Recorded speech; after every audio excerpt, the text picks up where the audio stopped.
Lakshmi Prasanna, Assistant Professor, Department of ECE, Institute of Aeronautical Engineering.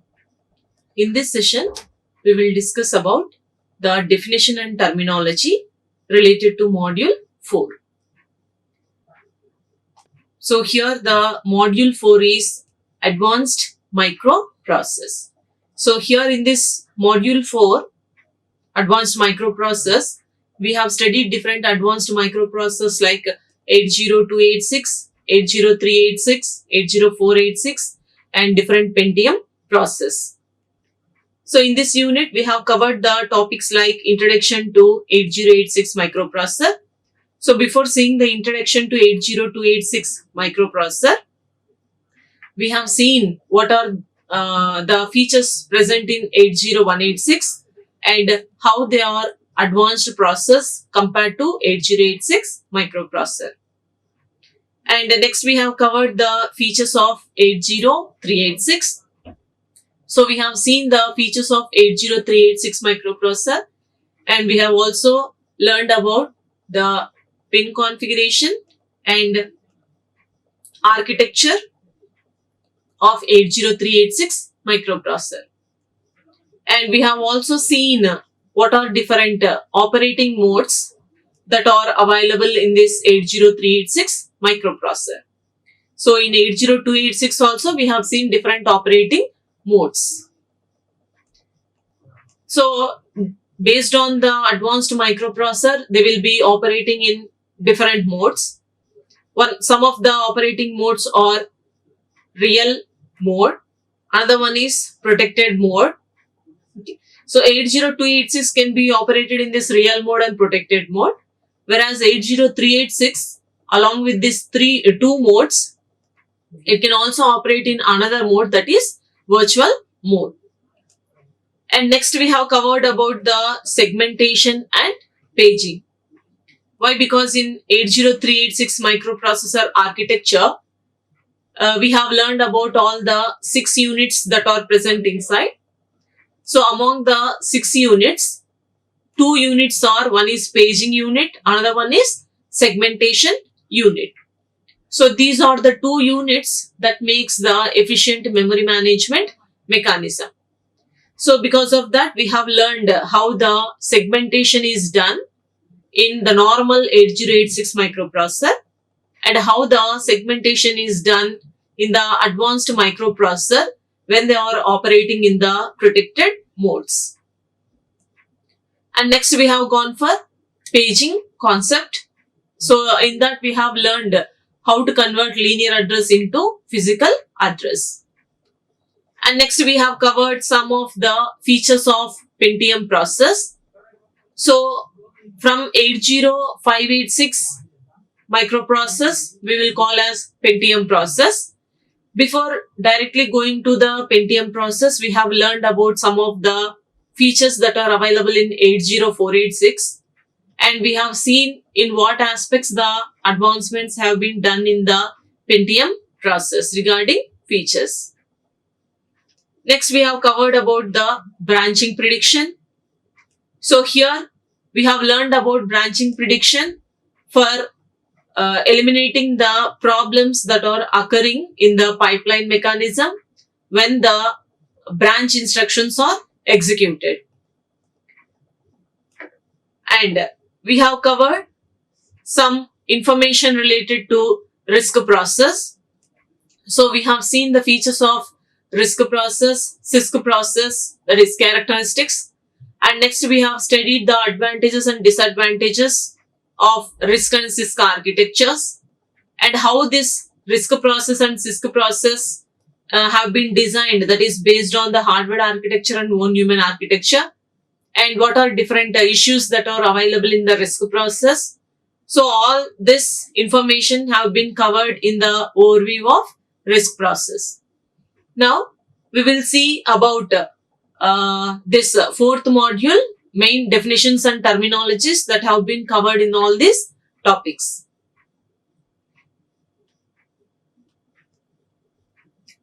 Next.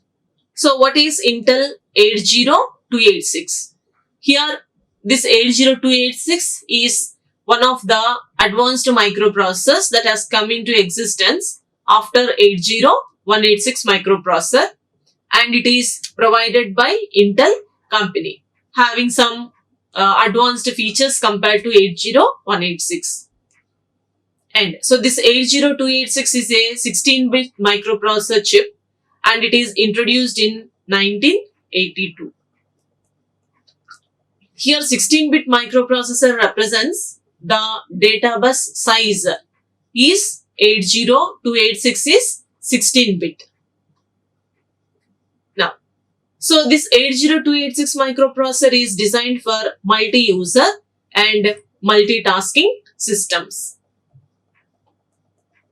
And 80286 is compatible with 8086 microprocessor in terms of instruction set. That means whatever the instruction set we have followed for writing the assembly language program in 8086, the same instruction set we can follow to write the programs for 80286 also. Now, integrated memory management unit. So here integrated memory management unit means, so internally one extra unit is there, that is a segmentation and paging unit, which together leads to memory management mechanism. So it is having 24 address lines and 16 data lines. So that means the address bus size is 24-bit and the data bus size is 16-bit. And another important feature regarding the memory present in 80286 is it is 16 MB of physical memory, and it also consists of 1 GB of virtual memory. Next. So define segment descriptor. So here segment descriptor indicates the description related to particular segment. So what type of description it is going to give means, especially the segment descriptor will provide the information related to the segment like base address, okay, limit address, and another one is DPL, that is descriptor privilege level, and next one is type, that means what type of segment. So this entire segment, this entire information related to each segment will be present in this segment descriptor. Now, so this segment descriptors are the part of the segmentation unit consisting of base address, limit address, and DPL. So here DPL stands for descriptor privilege level.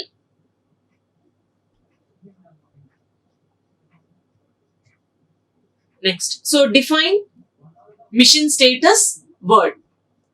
So here generally we know program status word, it is nothing but a flag register. So the flag register, it is of 32-bit in size.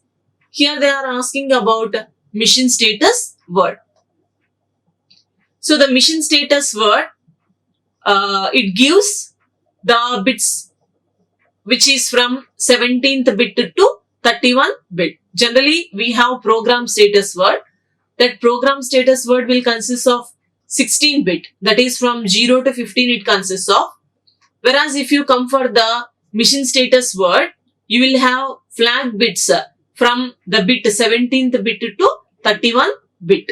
Okay. So in this mission status word, generally it consists of 4 flags that are used for LMSW and SMSW instructions, which are available in the instruction set of 80286 in order to write and read the MSW in real address mode. So when it is operating in the real address mode, that is a mission status word, it is going to use the instructions like LMSW, that is load mission status word, and SMSW, that is store mission status word, in order to perform the read and write operations. So here we have said this mission status word consists of 4 flags. So here what are the 4 flags that mission status word consists of means one is PE. Okay, so PE is one of the bit in the machine status word. Out of 4 flags, this PE is one of the flag which says protection enable,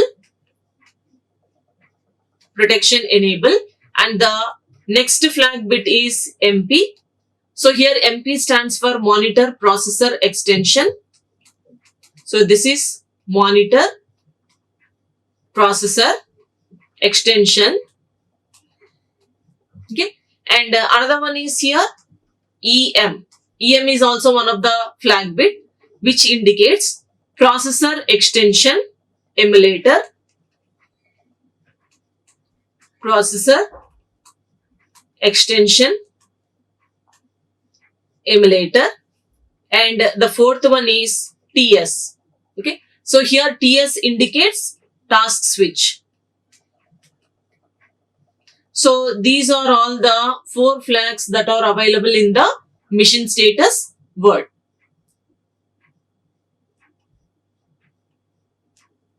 And next one, what is protected virtual address mode? So here the advanced microprocessor like 80286 will be having different operating modes like real address mode, protected virtual address mode. Okay, so here it is asked only regarding protected virtual address mode. Now, so when this 80286 microprocessor is reset, it will be just operating same as 8086 microprocessor. It always starts its execution in the real address mode. So making this 80286 microprocessor reset means it will be operating in the real address mode. That means it is same as 8086 microprocessor. When it performs the initialization of the IP, that is instruction pointer, peripheral, enable interrupts, and set up the descriptor tables, and then it prepares for entering the protected virtual address mode. So initially, when 80286 microprocessor is reset, it will be operating in the real address mode. So from the real address mode, it comes to the protected virtual memory address mode. Next. So define swapping. So what is meant by swapping means it is defined as a procedure for fetching the chosen program segments or data from the secondary storage into the physical memory. So this is called as swapping. Next, so define unswapping. So unswapping is defined as the procedure of storing back the partial results or data back into the secondary storage is called as unswapping. So swapping, what we have studied, this unswapping is opposite. Now, so define descriptor. So this descriptor is one of the table that is available in the segmentation concept. Okay, so this descriptor describes the segment.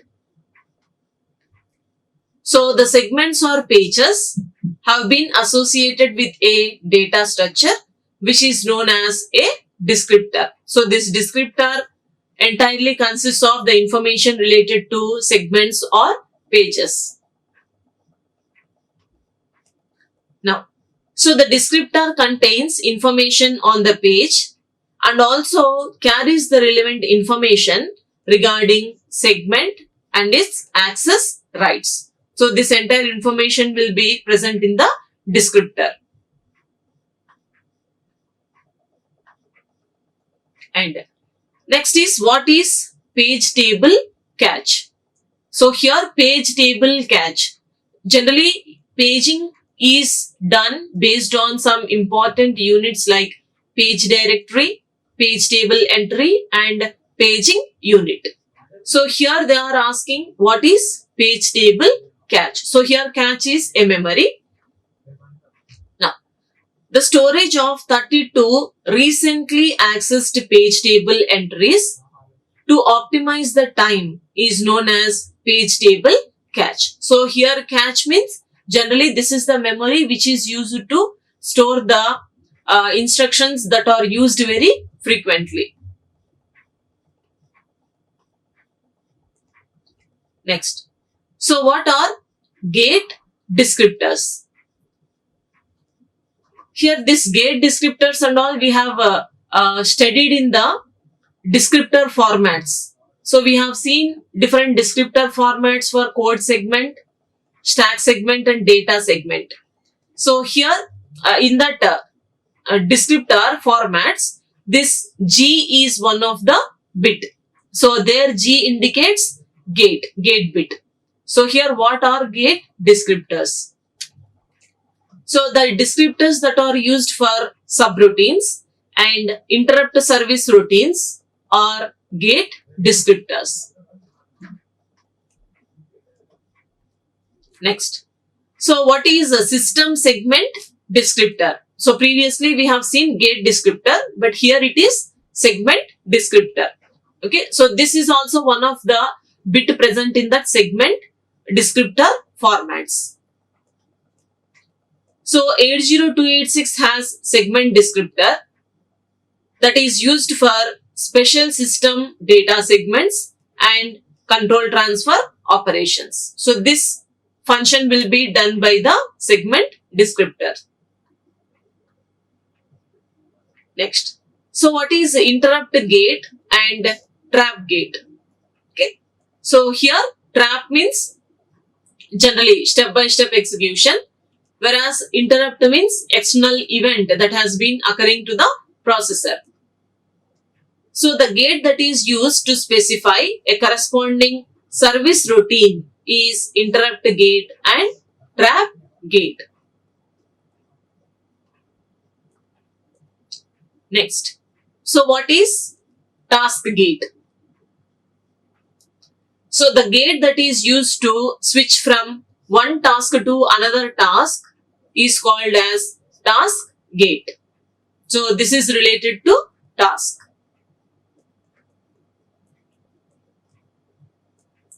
Now, so what is call gate? So all these are the bits that are present in the descriptors. Okay. So here call gate descriptor is used to indicate the number of bytes to be transferred from stack of the calling routine to the stack of the called routine. So since this is related to the subroutine, we have to use call instruction. Okay. So call descriptor is used to indicate the number of bytes to be transferred from the stack of the calling routine to the stack of the called routine is called as call gate.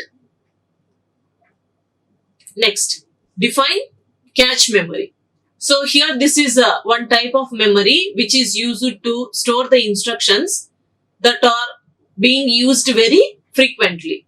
So if such type of instructions are stored in the cache memory, it is very easy to access. So cache memory is defined as the memory that maintains the most frequently required data for execution in a high-speed memory.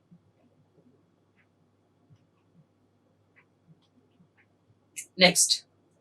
So what is global descriptors?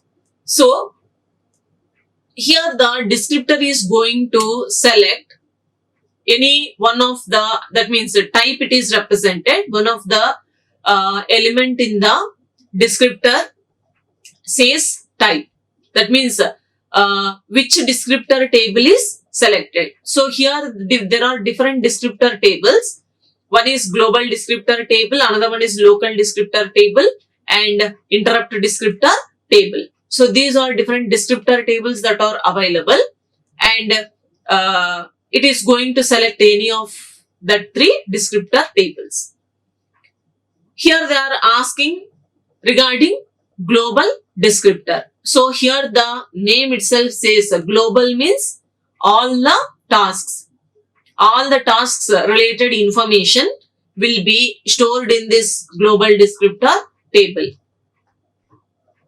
So here it is a data structure which is used by Intel x86 family processor starting with 80286. So from 80286 only we used to have all these descriptor tables in order to define the characteristics of various memory areas used during program execution. So what are different memory areas that can be present in the global descriptor means it may be either base address, the size and access privilege levels. So generally here there are 4 privilege levels like executability, and writability. Now, so what is local descriptor? So here local descriptor, it indicates the information related to only one particular task. So it is a memory table used in x86, that is advanced microprocessor architectures, especially in the protected mode, and it consists of memory segment descriptors like GDT, and its address will be starting in a linear memory size, and executability, writability, access privileges, actual preference in the memory. So all these contents can be stored in this LDT. So here LDT stands for local descriptor table, which is used to store the information related to only single task. Now, so define interrupt descriptor table. So this interrupt descriptor table can be represented as IDT. So interrupt descriptor table. This descriptor table will consist of the information related to all the interrupts like GDT and LDT. This is also one of the descriptor table. Now, so it associates each interrupt or exception identifier with a descriptor for the instructions that service an associated event. Like this descriptor table will handle all the information related to interrupts. That means which interrupt have been serviced. Okay, so that entire content will be stored in this descriptor table. Now, so like LDT and GDT, this IDT. So here GDT stands for global descriptor table and LDT stands for local descriptor table. Okay, so they are 8-byte descriptor tables. So like this GDT and LDT, this IDT is also an 8-byte descriptor table.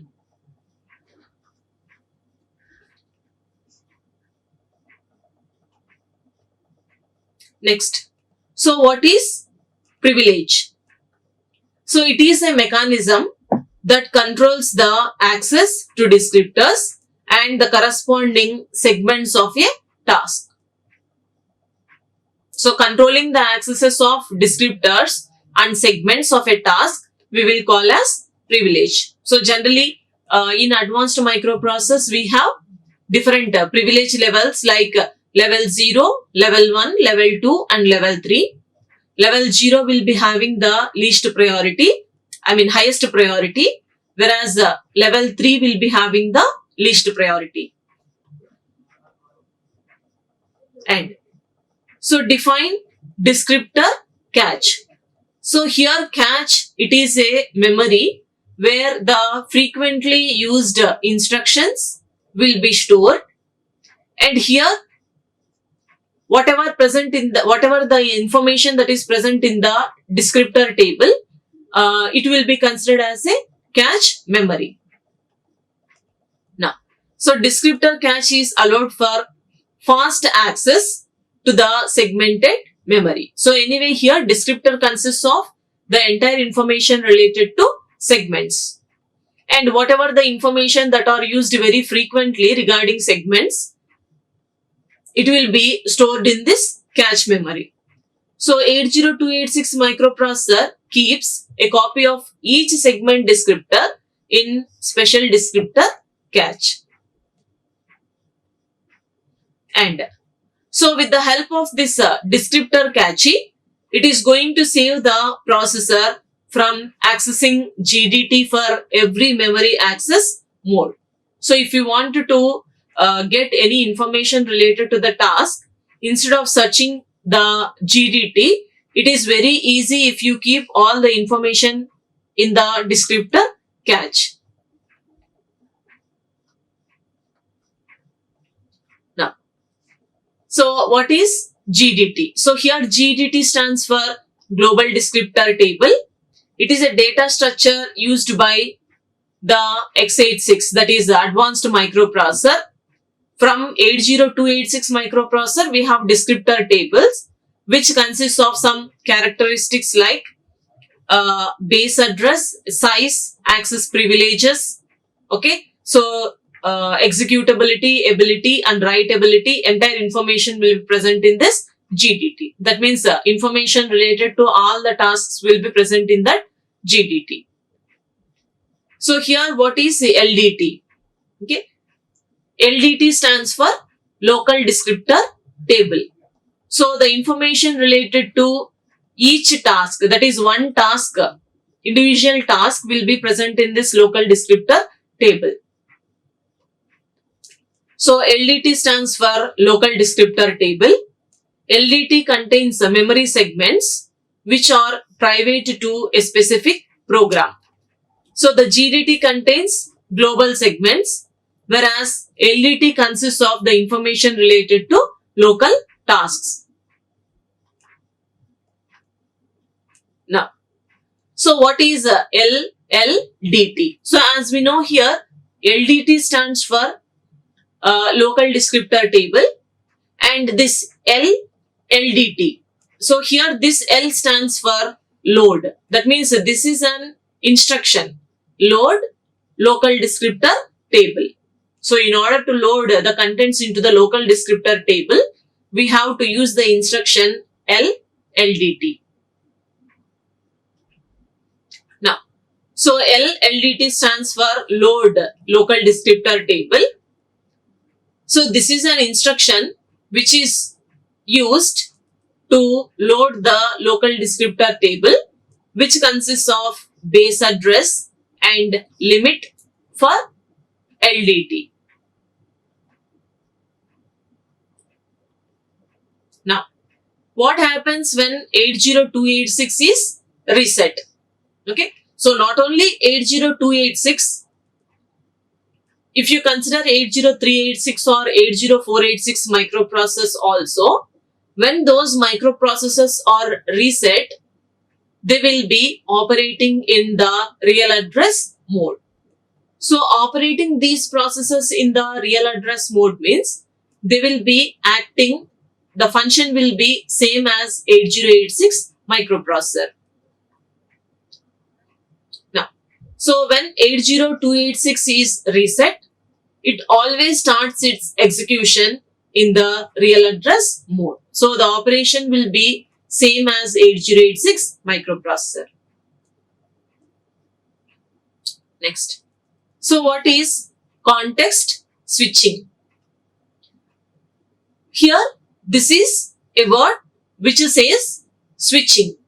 Okay. So the context switch may be initiated at fixed time intervals, or the running program may be coded to single to the supervisory software when it can be interrupted during multitasking. Now, which unit is used for handling the data and calculates the offset of the address? So generally, if you take 80286 microprocessor or 80386 microprocessor, in both the architectures, you have one common unit which is called execution unit. Okay.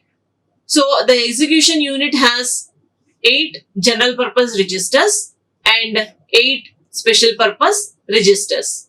Okay. So because in the execution unit only we will have ALU, arithmetic and logic unit. After performing the operations by the ALU, the result will be stored in the registers. So registers will be there in this execution unit. So 8 general purpose registers and 8 special purpose registers are available.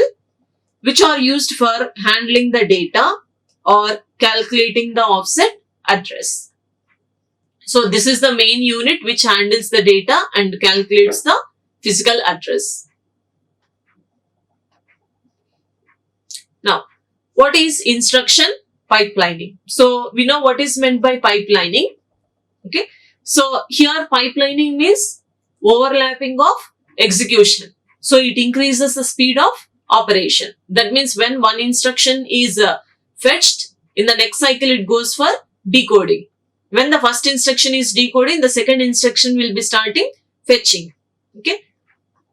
So the process of fetching the instructions in advance and storing in the queue is called as instruction pipelining. So soon after fetching, all of them will be placed in the queue, and one by one in the next phase it will start decoding.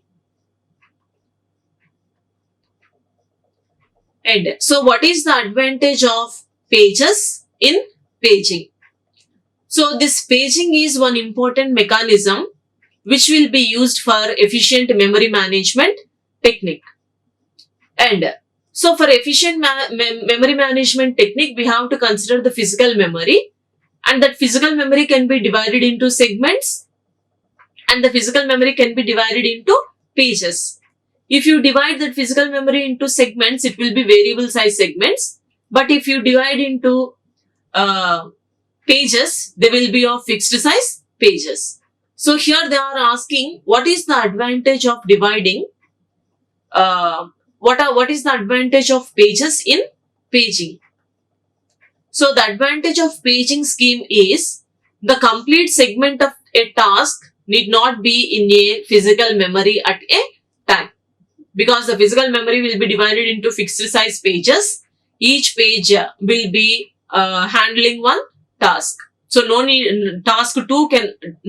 to wait. Task 2, no need to wait until task 1 completes. All the tasks can be using the pages and executing their tasks. So only a few pages of the segments which are required currently for the execution need to be available in the physical memory. After performing the operation, that particular tasks or pages can leave the physical memory, because that memory can be used by some other tasks which need to be executed. That is also one of the advantage. Now, so what is a page table cache? So in order to perform this paging mechanism, you have different components like page directory and page table entry. So here they are asking about page table cache. So page table cache. So we know here cache means it is a memory which is used to store the instructions that are frequently used.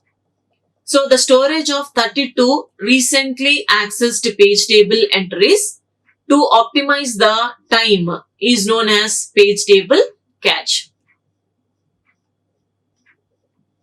Now, which test registers are provided by 80386 for page caching? So here they are asking about test registers. So there are different test registers that are available in order to perform BIST. So BIST stands for built-in self-test. That means machine will be testing itself by using different test registers that are available in 80386 microprocessor. So the test registers that are provided by 80386 for page caching are test control and test status registers. So these are the two registers which will be performing page caching. Next, so which flag bits indicate the privilege level of the current IO operations? Here indicates the privilege level. So generally we have here 2 bits that indicates the privilege level. So in the flag register, one is IOPL. So here IOPL represents IO privilege level. It indicates privilege level of current IO operations. So this is the only bit among all the bits in the flag register which gives the information related to current IO privilege level. Next, so define integer data type. So the representation of 8-bit or 16-bit signed binary operands using 2's complement is called as integer data type. So representing these numbers signed binary operands by using 2's complement. Now, so what is LGDT? It is an instruction. So as we know here, this GDT stands for global descriptor table and here L stands for load instruction. Load global descriptor table. So this is the instruction. So LGDT stands for load global descriptor table. So when this instruction is executed, it is going to load 6 bytes from a memory block pointed to the effective address of the operand into global descriptor register. And so here define virtual memory. So here virtual memory is a memory that we are taking from a hard disk, which you can call as external memory.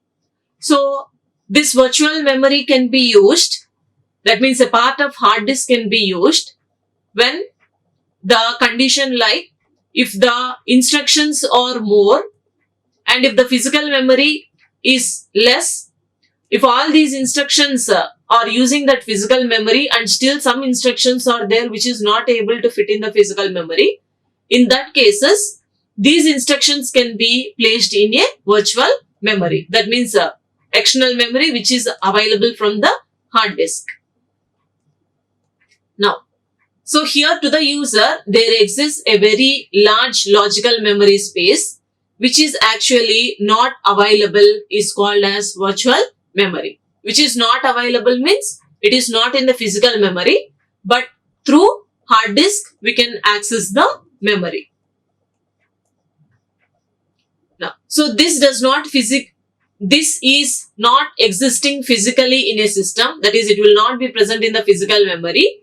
It is possible to map a large virtual memory space onto a real physical memory, that is by using hard disk. Now, so what are the features of 80286 microprocessor? So this is one of the advanced microprocessor. Here we have to write the features like size of address bus, data bus, memory, what is the size of physical memory and virtual memory. Okay. Now, so this 80286 is the advanced microprocessor after 8086 and 80186. Especially it is designed for multi-user and multitasking purposes. And this 80286 consists of 24 address lines and 16 data lines. And it is having internally 16 MB physical memory and 1 GB virtual memory address space. So 16 MB physical memory and 1 GB of virtual memory, and it will be giving the memory management mechanism. Now, so what are the features of 80386 microprocessor? So compared to 80286, the features for it, this 80386 microprocessor is somewhat advanced. So in this 80386 microprocessor, you have memory management unit. Okay, so especially this memory management unit means we have this paging unit and segmentation unit which provides the memory management mechanism. So this 80386 microprocessor, whatever the registers that are available, the registers are 32-bit registers. And not only registers here, it is also having 32-bit address bus and data bus. 80386 has the physical memory size of 4 gigabytes and virtual memory size is of 64 terabytes. And so this 80386 microprocessor is operating in pipeline mode. And additional predefined interrupts are also available. So in 8086, the number of interrupts we will use is less, that is only dedicated interrupts. But whereas in 80386, we will use additional predefined interrupts that comes under reserved interrupts. Now, so what is a RISC processor? Okay, so RISC, RISC stands for Reduced Instruction Set Computer, and it is designed to reduce the execution time by simplifying the instruction set of a computer. So here the name itself says reduced instruction set. That means the instruction set will be very simple. Next. So define multitasking. So the performance of multiple tasks and processing by hardware and software or computing appliances is called as multitasking. That means performing more number of tasks at a time.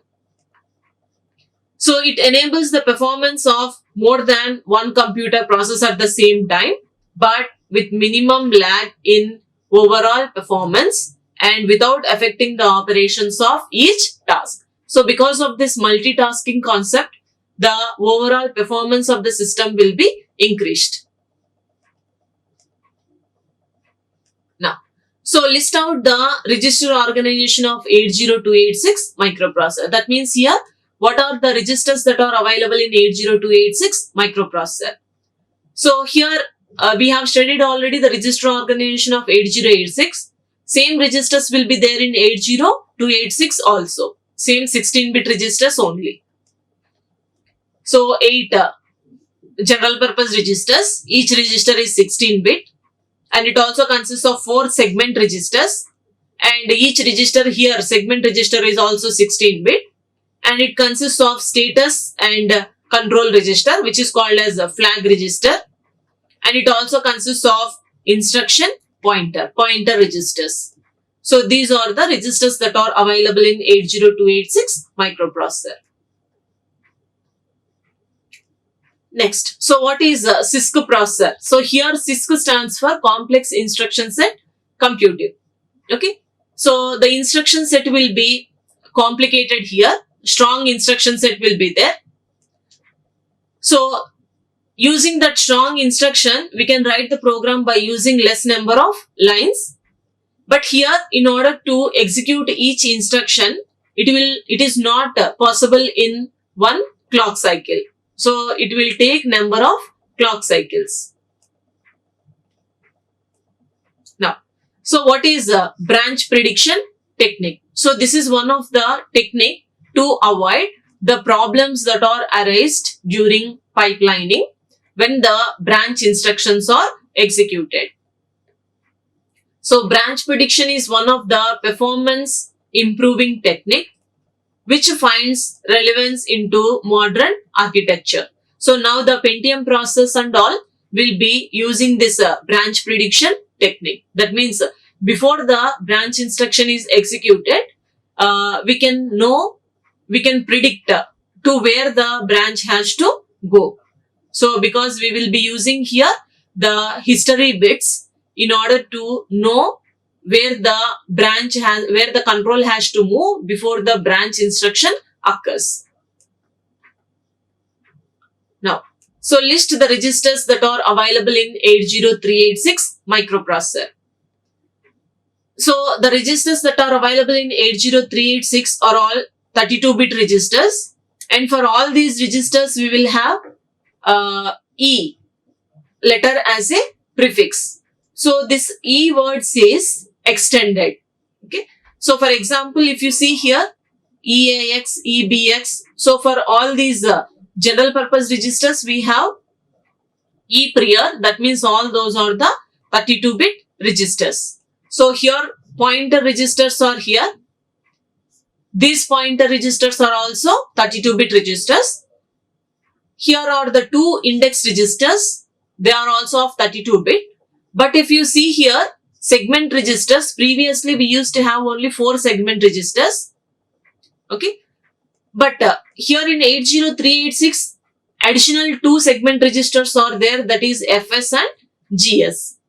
Okay. But here all the segment registers, there is no prefix E in front because they are not extended. That means they are not 32-bit. They are only 16-bit. And it also consists of flag register.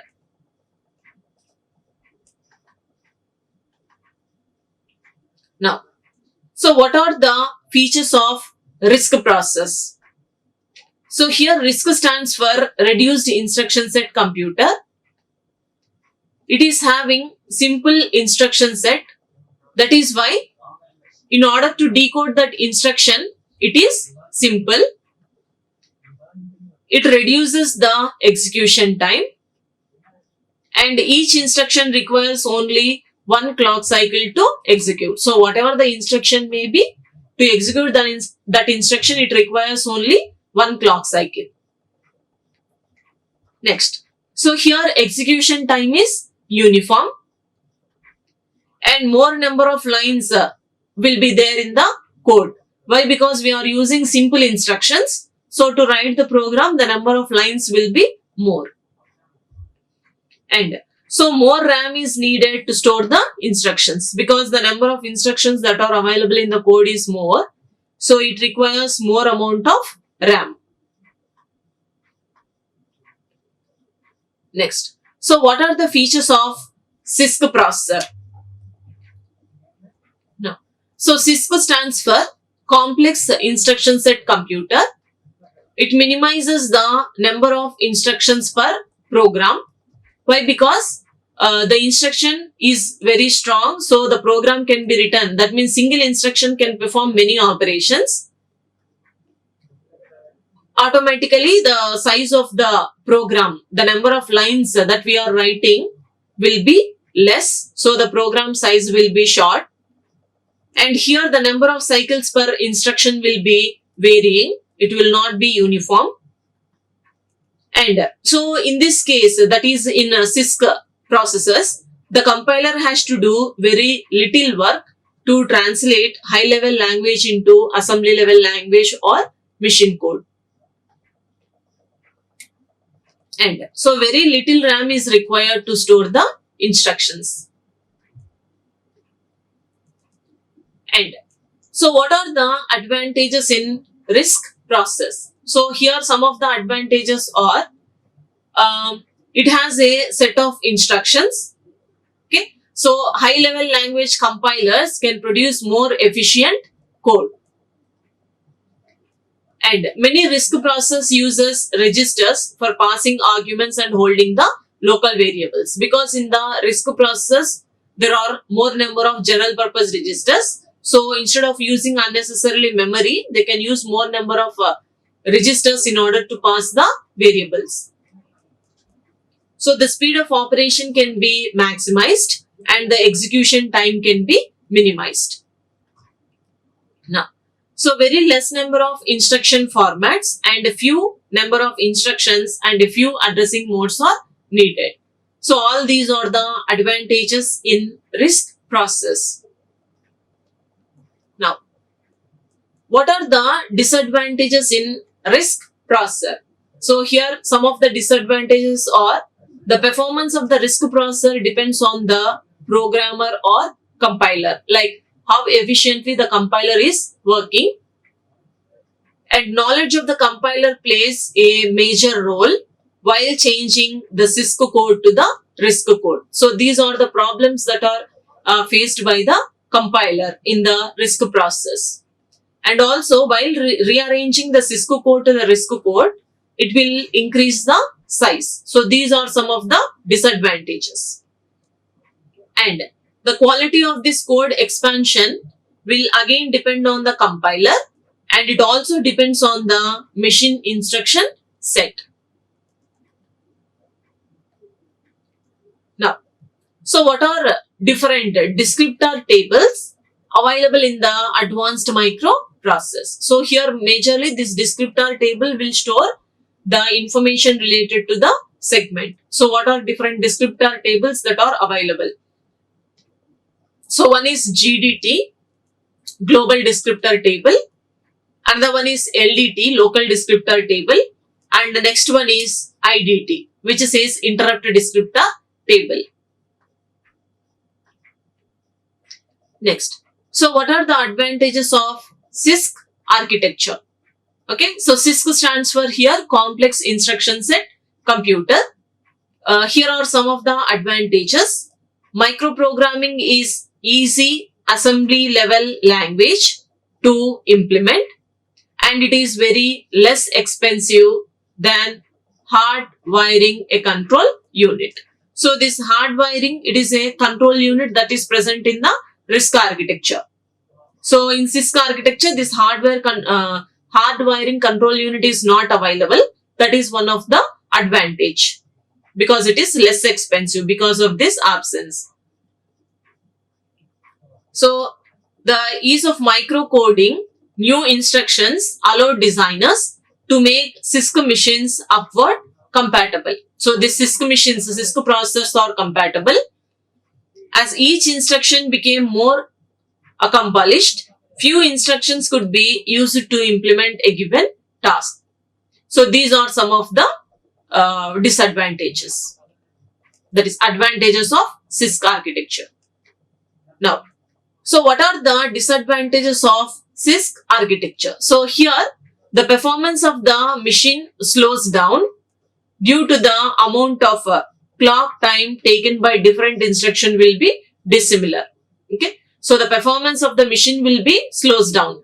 Why? Because to execute any instruction, it is not taking uniform clock cycle, or it is not executing in one clock cycle.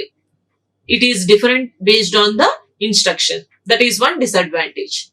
And another one is, so though it consists of very strong instructions in the instruction set of Cisco processor, only 20% of the instructions are used among various specialized instructions in reality, which are not even used very frequently. So you are not using all the instructions, only few instructions will be used. Next, so what are the features of Pentium process? So as we know from 80586, the advanced microprocessors, we call them as Pentium process. Here they are asking the features of Pentium process. So here are the features of Pentium, that is 80586 microprocessor. So it is having 64-bit data bus, and this Pentium process supports pipelining, and it is having instruction cache, data cache, and 2 parallel integer execution units. Okay, so here 2 execution units, totally 3 execution units will be there. 2 execution units will be executing integer values, whereas another execution unit, third execution unit, will be dealing with floating point. Okay, so totally 3 execution units. And so this Pentium process also supports the branch prediction logic. Data integrity and error detection is possible in this Pentium process. Next, why history bits are used in branch prediction? So by using this history bits only in the branch prediction, we can predict where the control will move before the branch instruction is executed. So the history bits can indicate any of the 4 possible states. So it may be the 4 possible states are strongly taken, weakly not taken, and strongly not taken. So based on this 4 possible states, history of this, we can predict the branch. Next, so what are the features of 80486 microprocessor? So this 80486 microprocessor is the advanced version of 80386 microprocessor, and its data bus size is 32-bit, address bus size is 32-bit, So we can say this 80486 microprocessor is a 32-bit microprocessor, and address and data lines here are not multiplexed. Address lines will be separate and data lines will be separate. And physical memory that is available in this 80486 is around 4 GB. And what is the function of segmentation unit and paging unit? So here these are the two units that are available in 80386 microprocessor, which gives the efficient memory management mechanism. So here the segmentation unit, it is going to convert the logical address into linear address, whereas the paging unit converts linear address into physical address. So this is what about the definition and terminology related to module 4, that is advanced microprocessors. Thank you. Like, share and subscribe. Hit the bell icon for more updates.